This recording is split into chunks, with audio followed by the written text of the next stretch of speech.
Olá, queridos. É com muito prazer que mais uma vez recebemos a sua audiência, não somente aqui no estado da Flórida, nos Estados Unidos, onde foi plantado no dia 1º de fevereiro de 2014 a primeira igreja presbiteriana de Tampa Bay.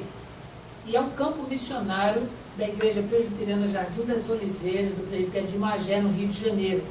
E hoje é o seu pastor, vereador José Cláudio de Freitas. Nós damos aqui não somente nossas boas-vindas a quem nos recebe, mas também a saudação a essa igreja que nos tem acolhido e sustentado nas suas orações durante todo esse tempo. Conforme nós temos mencionado, nós estamos próximos da comemoração do nosso primeiro aniversário. Nós fomos organizados oficialmente no dia 1º de fevereiro e certamente vamos oferecer para Deus o nosso melhor em gratidão e em celebração pelo nosso primeiro aniversário. Certamente, à medida que nós estivermos realizando a nossa programação, você, nosso ouvinte, você que nos assiste, que frequenta os nossos trabalhos, vocês serão notificados e atualizados sobre o que ocorrerá nessa grande festa espiritual. No mês de janeiro todo, nós estamos trabalhando o nosso tema anual que se refere ao crescimento na Palavra de Deus, mas no mês de janeiro estamos nos detendo a crescer em adoração. E desde o primeiro domingo do ano até esse dia 25 de janeiro, nós temos trabalhado em cada área específica da adoração que visa o nosso crescimento. E hoje, finalizando essa nossa jornada sobre esse tema, nós gostaríamos de convidar você para que abra a sua Bíblia e que releia juntamente conosco o texto da Palavra de Deus, conforme se encontra na Epístola de Paulo aos Romanos, capítulo 12, e leremos somente os 2 primeiros versos. Epístola do apóstolo Paulo aos Romanos, capítulo 12, verso 1 e verso 2. O título desse parágrafo diz sobre a nova vida. E o registro do apóstolo Paulo assim nos instrui. Rogo-vos, pois, irmãos, pelas misericórdias de Deus, que apresenteis o vosso corpo o sacrifício vivo, santo e agradável a Deus, que é o vosso culto racional. E não vos conformeis com este século, mas transformai-vos pela renovação da vossa mente, para que experimenteis qual seja a boa, agradável e perfeita vontade de Deus. Queridos, nessa oportunidade, nós vamos falar sobre a adoração no culto. Temos falado sobre a adoração pessoal, a adoração na vida diária, e agora, no último domingo, vamos trabalhar a respeito da adoração no culto, que é algo importante, que é algo bastante relevante, ainda mais quando nós hoje, à medida que vamos conhecendo o crescimento do chamado movimento evangélico, observamos que bem poucos grupos, chamados até de igreja, estão apresentando ao Senhor um culto racional. Estão apresentando ao Senhor um culto que agrade efetivamente a Deus. Nós precisamos adorar a Deus com sabedoria, precisamos adorar a Deus com consciência e desta forma, como nós estamos vendo o que ocorre ao nosso redor, muitas pessoas não se achegam a Deus, não se achegam a uma comunidade cristã, muito mais escandalizados pelo que eles ouvem que ali se realiza, pelos que eles veem ali se realizar, do que necessariamente pela palavra do Evangelho. Existem hoje verdadeiras aberrações, verdadeiros escândalos, verdadeiras confusões que acontecem dentro desses lugares, que a última coisa que passa pela cabeça de quem é convidado para ali fazer parte, ou pelo menos passa na rua, na calçada desses lugares de reuniões, a última coisa que passa na cabeça dessas pessoas é que ali seja uma igreja, ou que ali seja um local que se adora a Deus. Porque tamanha confusão. Hoje as pessoas usam o espaço que deveria ser feito para adorar e glorificar a Deus para manifestações do culto à personalidade, onde o cantor convidado, ele atrai mais pessoas do que Jesus, onde o pregador que aparece um pouco na mídia, ele também passa a ser cultuado e muitas vezes idolatrado, quando na realidade o culto é para Deus. Sabemos isso, irmãos, e mais uma vez eu vou falar sobre esta consideração de que as pessoas, elas hoje tanto não estão cultuando a Deus como deve ser feito pela orientação bíblica, que no final da reunião comentam-se umas com as outras pessoas ou falam diretamente ao líder religioso dizendo: pastor, presbítero, diácono, seja lá quem for, hoje eu gostei do culto. Ou hoje eu não gostei do culto. Isto é verdadeiramente um absurdo, porque somente um é que pode dizer se gostou ou se não gostou do culto. E esta pessoa é aquele a quem o culto é dirigido. Só e somente Deus tem o atributo, tem a competência e o direito de dizer gostei ou não gostei. Quando a pessoa, ela abre sua boca para dizer que gostou do culto, na realidade o culto foi para ela.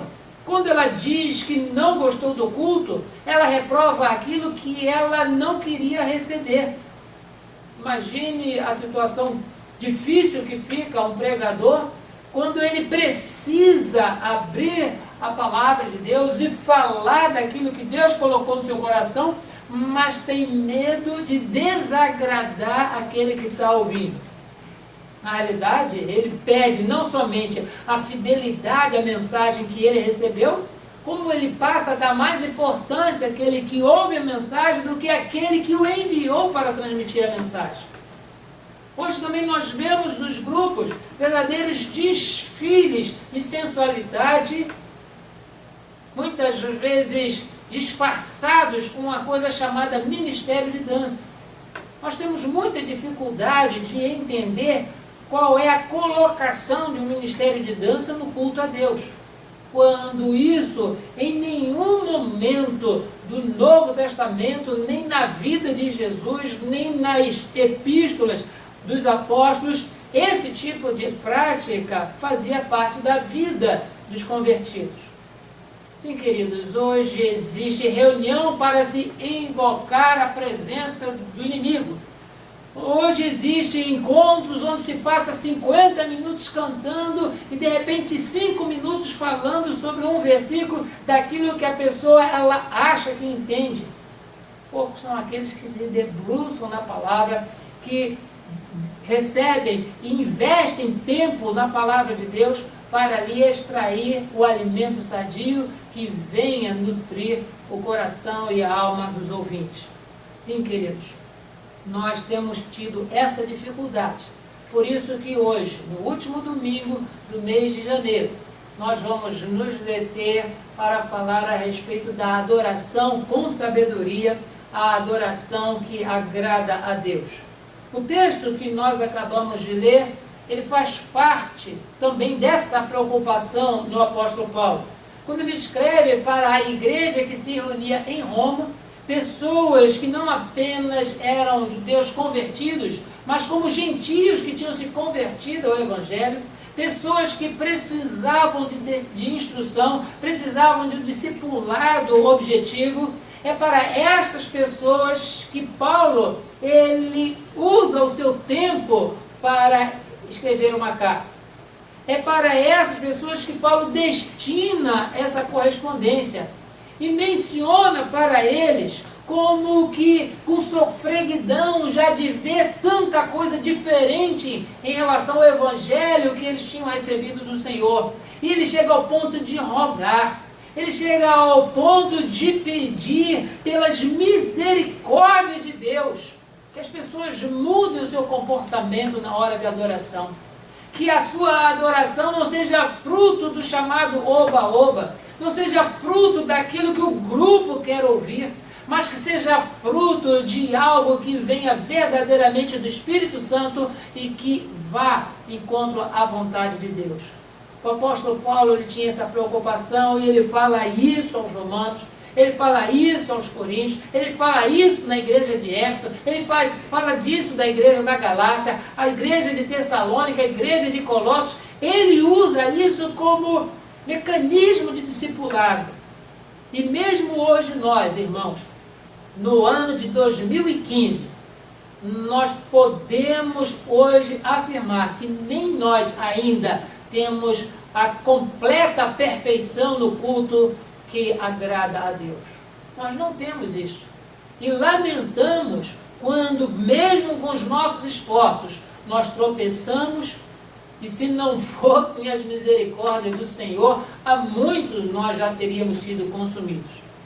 Cabe também aqui uma explicação relativa a isso, porque o apóstolo Paulo, mesmo escrevendo para a igreja em Roma, formada também por gentios, mas também havia muitos judeus ali, e os judeus sabiam muito bem aquilo que o profeta Isaías citou no seu primeiro capítulo do livro que traz o seu nome.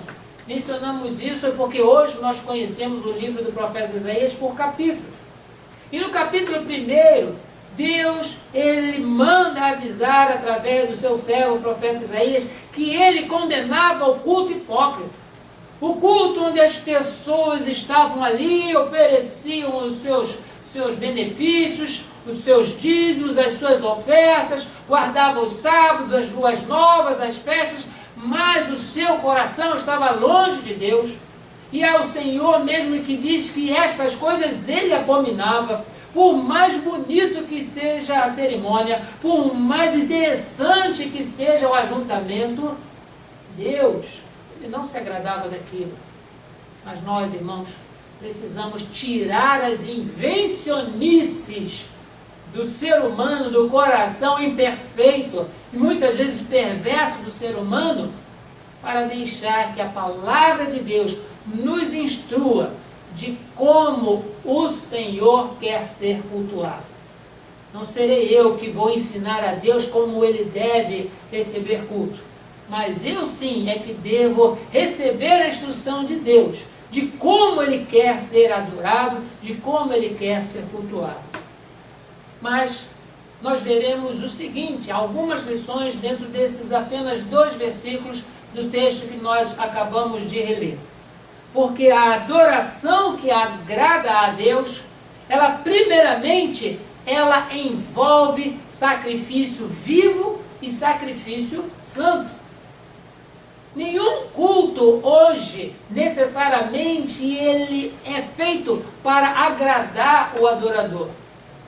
Precisamos observar que um exemplo muito fácil da nossa lembrança é o culto e a adoração que Abraão fez, ofereceu a Deus, quando Deus requereu dele o seu filho Isaque em sacrifício. Nós sabemos do contexto da vida de Abraão e Isaque. Abraão já era idoso, Sara era idosa e estéril, ela não tinha filhos e ele estava preocupado como que nele se cumpriria a promessa de Deus de ele ser pai de uma grande nação, se ele não tinha nenhum filho. E tinha lhe passado na cabeça de que seria o Eliezer, o Damasceno que estava dentro da sua casa.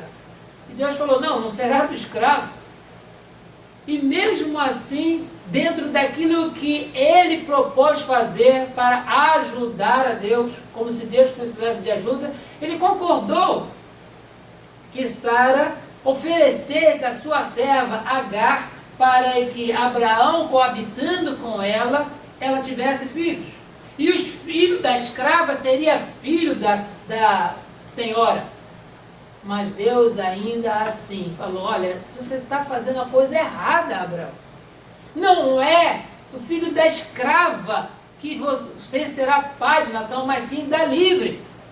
E nós sabemos que o nascimento de Ismael foi um desastre na vida de Abraão, mas mesmo assim Deus abençoou Ismael na sua descendência e fez dele também uma grande nação. Mas quando Abraão teve seu filho Isaque, era uma alegria só, era o filho da velhice. Ele amava muito a Isaque E Deus, quando aquele garoto já estava crescidinho, disse: Abraão, eis teu filho Isaque, teu filho a quem você ama, eu peço que você me ofereça em sacrifício o seu filho. E Abraão, ele obedeceu. Falou com a sua esposa que ia sair com o menino, levou alguns funcionários para ajudar, pegou os seus animais e foi levando.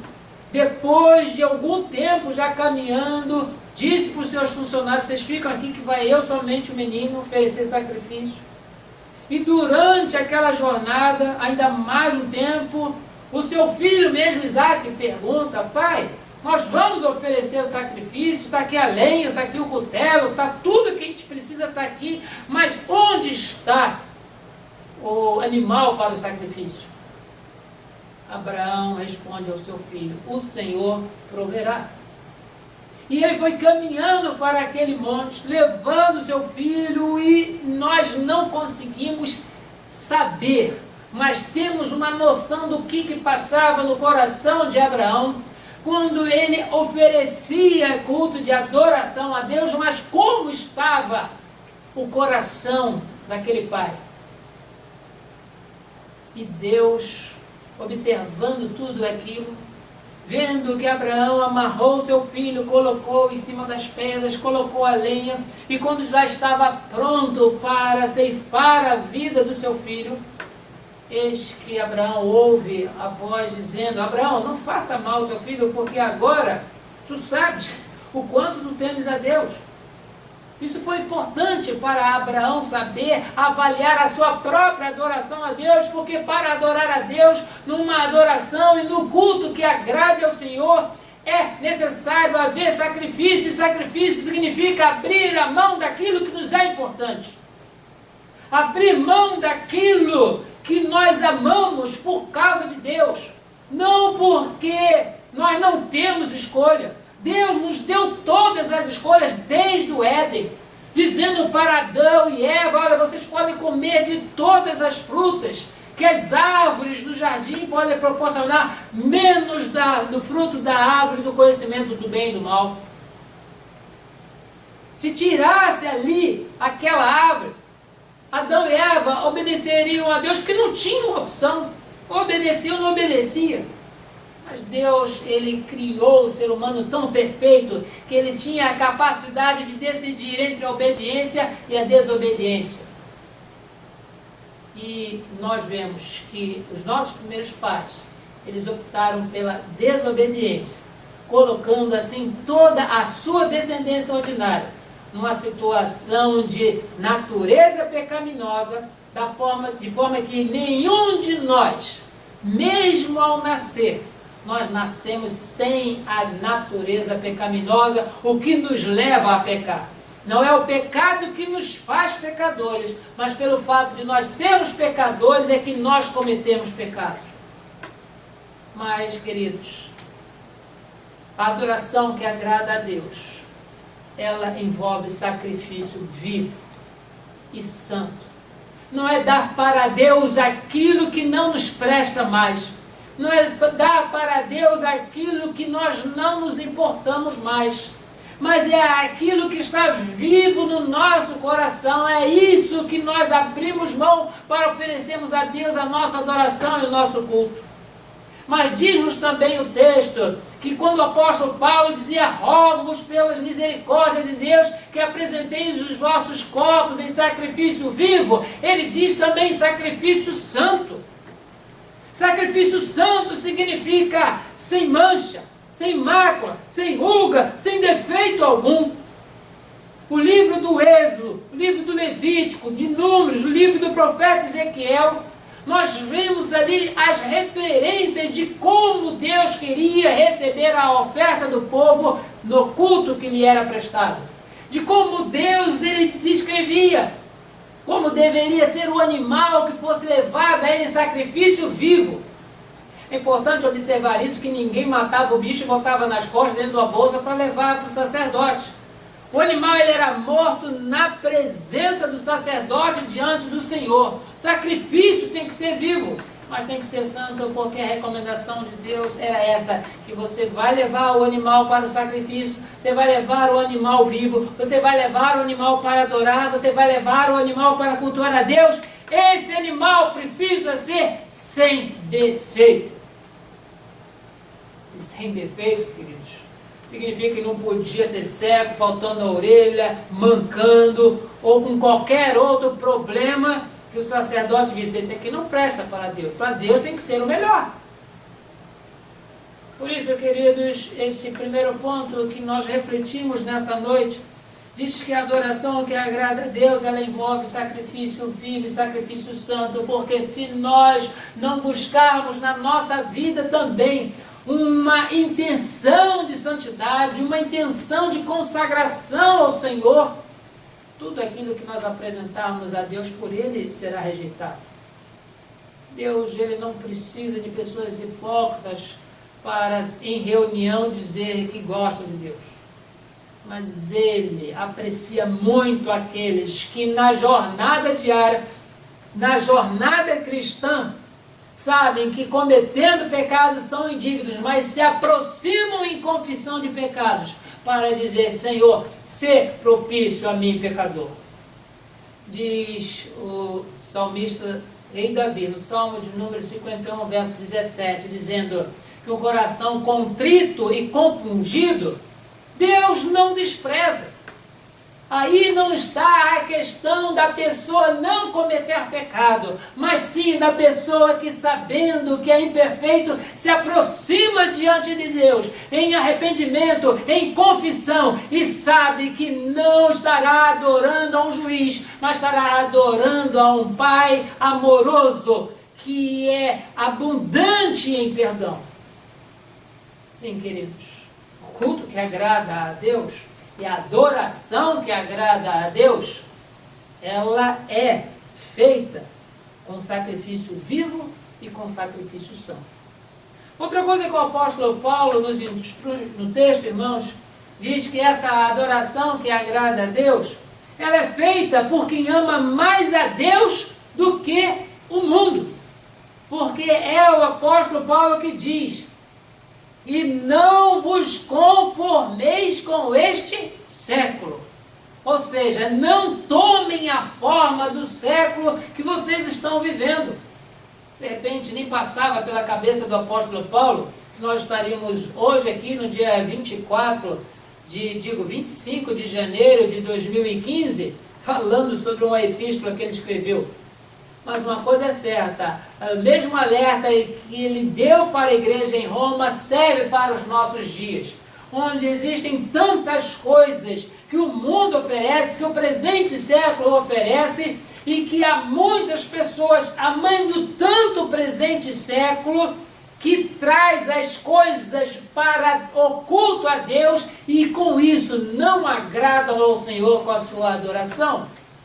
Uma coisa é muito diferente da outra, quando nós contextualizamos o nosso culto no momento em que nós estamos, com as circunstâncias que nós vivemos, e quando nós secularizamos a adoração, secularizamos o culto. A Bíblia, em todos os momentos, ela diz: não secularize a adoração a Deus. Você pode contextualizar. Você pode usar o microfone, o data show, você pode usar computador, você pode usar papel, você pode usar um bocado dos recursos que nos dizem que nós não estamos no período antes da era apostólica. Nós vivemos com todos os recursos para a transmissão do Evangelho. Hoje nós usamos o rádio, usamos a televisão, usamos imagem de satélite, usamos programas de computador. Todas essas coisas são benéficas no culto a Deus. Mas secularizar o culto é diferente de contextualizar. Significa trazer as práticas que o mundo realiza e coloca dentro do culto de Deus. Por isso, queridos, a Bíblia, como a nossa regra de fé e prática, é ela que nos dá toda a instrução de como Deus quer ser cultuado. Como Deus, Ele quer ser adorado. Então logo o povo de Israel saiu do cativeiro no Egito, Foi o próprio Deus que deu instruções a Moisés como deveria ser feito o tabernáculo. Cada detalhe, cada mínimo detalhe na construção do tabernáculo, dos seus utensílios, da colocação de cada objeto, Deus determinou a Moisés que transmitisse ao povo. E não podia ser de outro jeito, foi desse jeito que Deus mandou, é desse jeito que será feito. Mas hoje nós nos achamos mais inteligentes, um pouco mais espertos do que Deus, dizemos, não, a gente pode fazer isso também, não, a gente pode fazer aquilo também. E tem muita gente introduzindo na adoração do culto a Deus, adoração e no culto a Deus, elementos do presente século. E é assim que o apóstolo Paulo orienta a igreja de Roma: não vos conformeis com o presente século, não tomeis a forma do presente século, porque diz a palavra de Deus, no primeira epístola de João, capítulo 2, verso de 15 a 17, a seguinte recomendação que nós vemos que nos auxilia muito a entender por que é errado tomar a forma do presente século. Diz assim, a primeira epístola de João, capítulo 2, verso de 15 a 17. Não ameis o mundo, nem as coisas que há no mundo. Se alguém amar o mundo, o amor do Pai não está nele. Porque tudo que há no mundo, a concupiscência da carne, a concupiscência dos olhos e a soberba da vida, não procede do Pai, mas procede do mundo. Ora, o mundo passa, bem como a sua concupiscência. Aquele, porém, que faz a vontade de Deus, permanece eternamente. Observaram que a palavra mundo aqui não tem nada a ver com, por exemplo, a câmera que faz o registro do vídeo para nós colocarmos na rede social? Fala aqui a respeito de concupiscência da carne, fala aqui de concupiscência dos olhos, fala aqui a respeito da soberba da vida. Não fala da tecnologia nem dos recursos, mas fala daquilo que é da natureza carnal, e é isso que o mundo vive. E todo aquele que ama o mundo, as coisas que há no mundo, o amor do Pai não está nele. Por isso que nós não podemos tomar a forma do presente século. E alguém dirá, pastor, mas vão dizer que nós somos caretas, mas vão dizer que nós estamos atrasados, inclusive dizendo que nós somos ultrapuritanos, estamos na idade das cavernas. Queridos, seja lá o que for que falarem contra a posição que a Bíblia nos orienta, é muito mais prudente estarmos do lado do Pai do que do lado da multidão que jaz nesse mundo, que jaz no maligno. Sim, queridos, se nós formos nos deixar levar por toda a instrução, por toda a inferência que o mundo oferece, não haverá mais distinção do que é igreja e do que não é. O próprio Senhor Jesus, ele foi uma pessoa que estava contextualizada na sua época, mas nem por isso ele se deixava influenciar por todas as pessoas e práticas que haviam ao redor.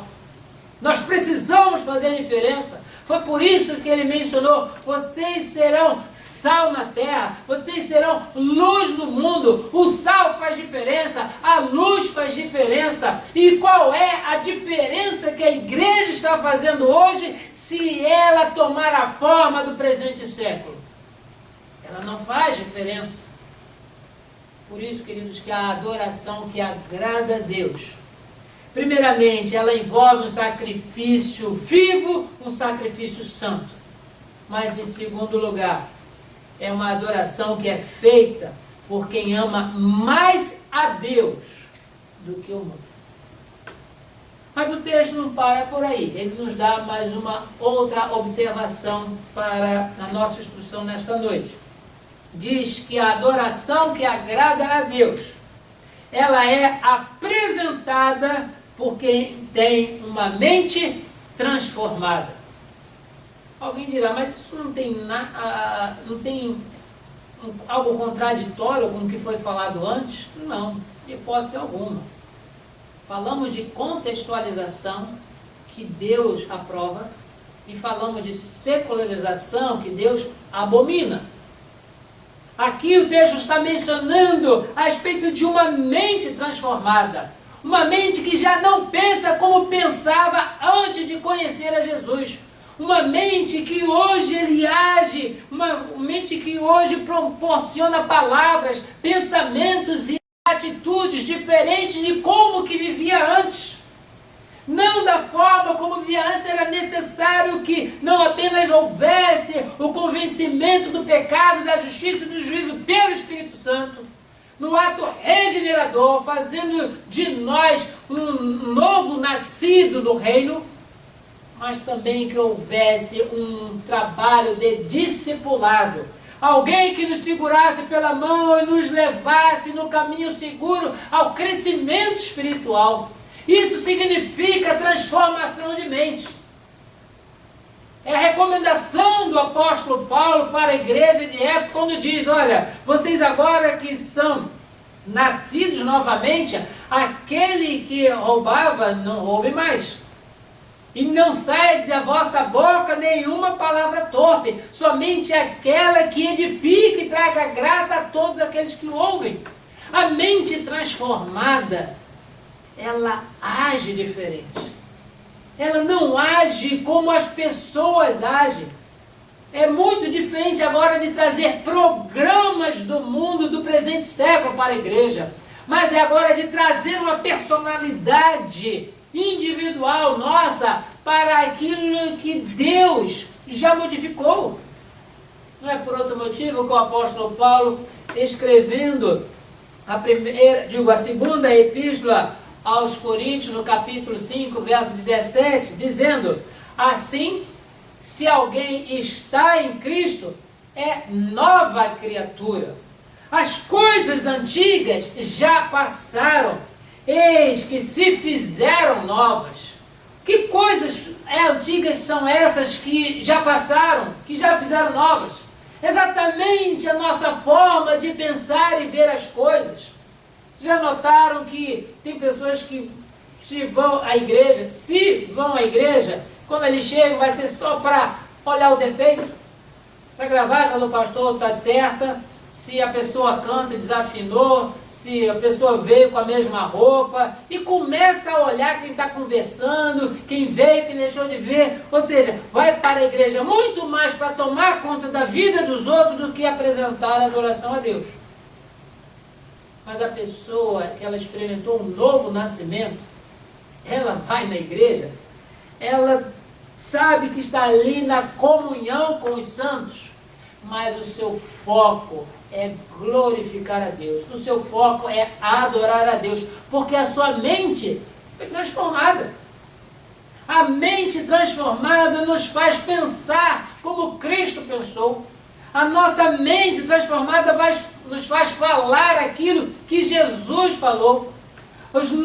Nossa mente transformada faz-nos agir da mesma forma que Jesus agiu.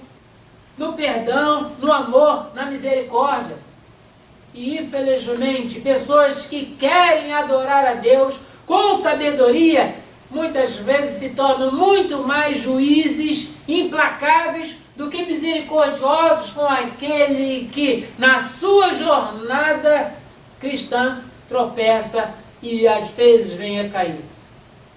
Sim, queridos, a nossa transformação de mente nos tira também da condição de juízes e nos coloca na condição de réus. Nos tira da condição de executores, daqueles que são delinquentes ou daqueles que são imperfeitos na sua jornada, e nos coloca no mesmo patamar. Sim, queridos, nós somos convidados a adorar a Deus com mentes transformadas. Não olhar para o defeito do irmão, não olhar para o local, não entrar na casa do Senhor já reclamando que é longe, está com sol, está com chuva. Lembre que foi exatamente por murmurar que aquela multidão que saiu do cativeiro do Egito ficou 40 anos no deserto para que nenhum deles entrasse na terra prometida. Nós, irmãos, já temos experimentado este novo nascimento. A salvação para nós é algo garantido e nós precisamos com isso agora. É usar a mente transformada que o Senhor nos deu, através do Espírito Santo, para fazermos dos nossos atos uma adoração que agrade a Deus. Por último, diz-nos o texto que a adoração que agrada a Deus, além de envolver um sacrifício vivo e santo, além de ser feita por quem ama mais a Deus do que o mundo, além de ser apresentada por quem tem uma mente transformada, o texto nos diz que essa adoração que agrada a Deus, ela também mostra o quanto Deus se agrada do adorador. Olha só que coisa maravilhosa. A pessoa que adora a Deus da forma como Ele quer ser adorado, da forma como Ele se agrada, esta pessoa, este adorador, ele começa a ver que Deus, que se agradou dessa adoração, ele começa também a se agradar do adorador. E o texto nos diz que quando nós experimentamos toda essa transformação, ou passamos a agir desta forma, nós passamos a ver qual é a boa, agradável e perfeita vontade de Deus para a nossa vida. E eu gostaria de ler com os irmãos alguns textos da palavra de Deus que nos informam como que Deus, que recebe uma adoração que lhe agrada, como também ele se agrada do adorador. O primeiro texto se encontra no livro do Gênesis, capítulo 4, que fala do primeiro culto. Vamos falar assim, né? Do primeiro culto que a Bíblia registra. Fala a respeito de dois irmãos, Caim e Abel. Diz-nos o texto: coabitou o homem com Eva, sua mulher, Gênesis capítulo 4, verso 1. Esta concebeu e deu à luz a Caim. Então disse: adquiri o varão com auxílio do Senhor. Depois deu à luz a Abel, seu irmão. Abel foi pastor de ovelhas e Caim lavrador. Aconteceu que no fim de uns tempos trouxe Caim do fruto da terra uma oferta ao Senhor. Abel, por sua vez, trouxe das primícias do seu rebanho e da gordura deste, e agradou-se o Senhor de Abel e da sua oferta. Não ao passo que de Caim e de sua oferta não se agradou. Irou-se, pois, sobremaneira Caim, e descaiu-lhe o semblante. Por que é importante mencionar isso, irmãos? Porque, não estava na cabeça de Paulo para saber se ele estava vendo Caim e Abel quando ele começou a escrever esses dois versículos da Epístola aos Romanos. Mas uma coisa aqui está patente. O sacrifício que Caim fez não era um sacrifício vivo. Era fruto da terra, já estava morto. Quando começa a cortar alguma coisa que está na terra para oferecer, cortou ali e já matou. Muitas vezes a gente fica feliz e satisfeito quando recebe flores. Não estou dizendo aqui que não é mais para dar flores, mas a flor, quando a gente recebe, já está morta. É uma questão de tempo. Essa semana, presenteei minha esposa com flores. Ela gostou, ficou feliz, ficou satisfeita.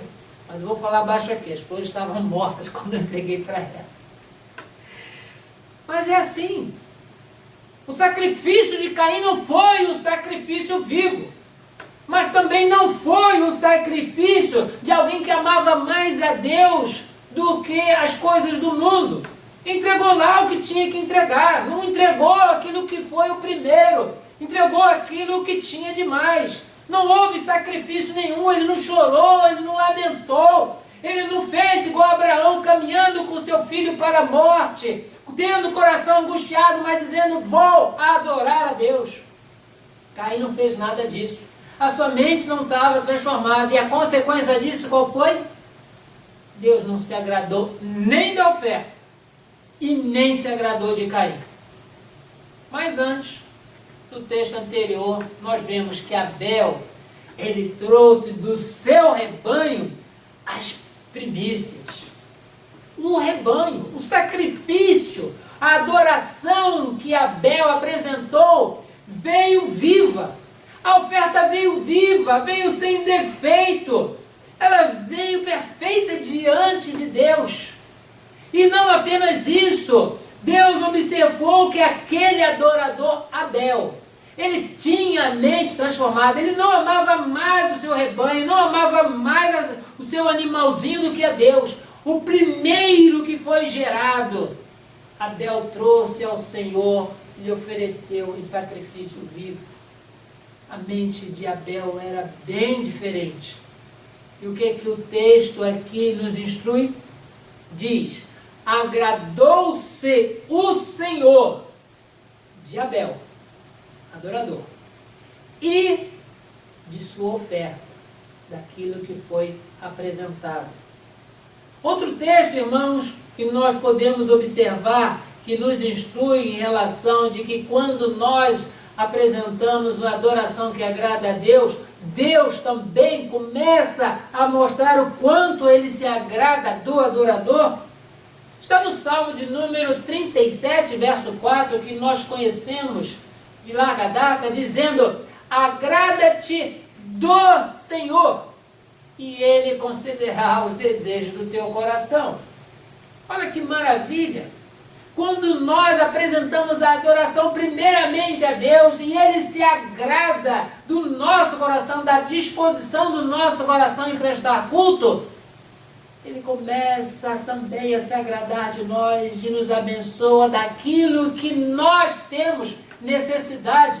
Louvado seja Deus por causa disso, porque não é uma barganha, não é um investimento, mas é uma disposição de apresentar a Deus aquilo que Ele se agrada.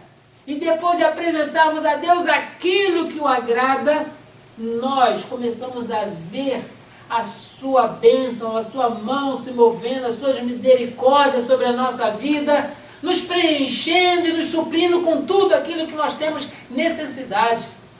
Não para a nossa vaidade, não para nós gastarmos com aquilo que não seja pão, mas para aquilo que glorifique o seu nome. Sim, queridos.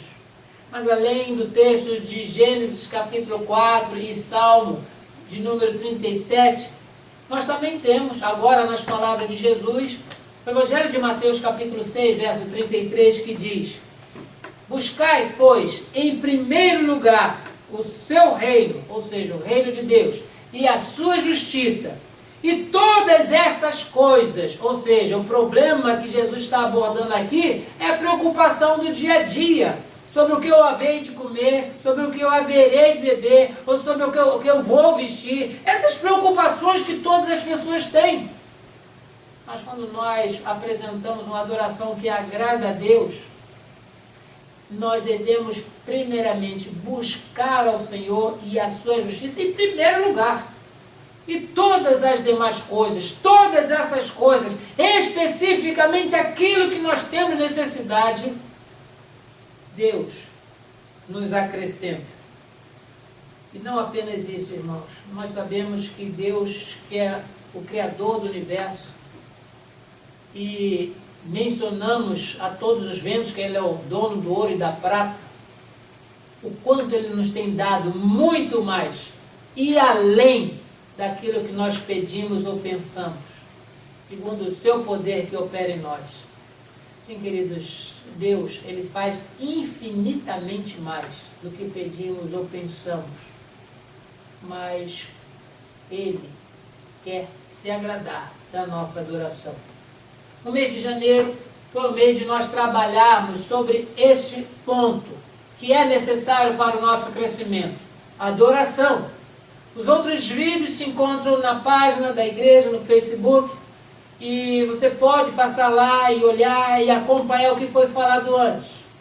Mas hoje, o que nós queremos refletir é sobre a adoração que agrada a Deus. Primeiramente, ela envolve sacrifício vivo e santo. Depois, ela é feita por quem ama mais a Deus do que o mundo. Terceiro, ela é apresentada por quem tem uma mente transformada. Em último lugar, a adoração que agrada a Deus. Ela mostra também o quanto Deus se agrada do adorador.